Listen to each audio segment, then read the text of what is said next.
जय जगन्नाथ सांग मैंने आज एक नूतन चाणक्य श्लोकर उपस्थापन नहीं आम आज उपस्थापन प्रारंभ करवा।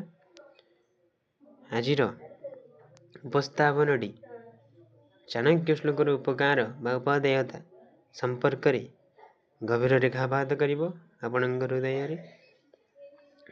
चाणक्य श्लोकर से ही श्लोकटी मु वर्तमान व्याख्या करने को जाऊँगी।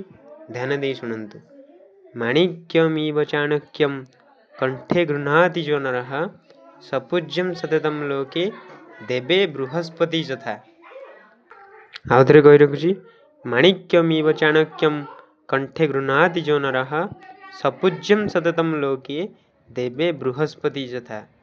यार ओडिया पद्यानुवाद हेउछि माणिक्य सदृश चाणक्य को हार करी कंठस्थ करई जेहु अति यत्न करी सबुठारे पूजा तार निश्चय हुई देव मध्य बृहस्पति यथा पूजा पाई। जो आमर चाणक्य श्लोक रही जे कंठस्थ करी मन रखी जे हार सदृश निजर कंठरे चाणक्य श्लोक को स्थापन करिबो का सदृश माणिक सदृश एवं कंठस्थ करे जे अति यत्न करी जति जत्नर सहित हृदयंगम करी मन रखी थाए हृदयंगम करी निजर हृदय स्थान दे थाए कंठस्थ करी थाए से सबुठारे पूजा पाई थाए।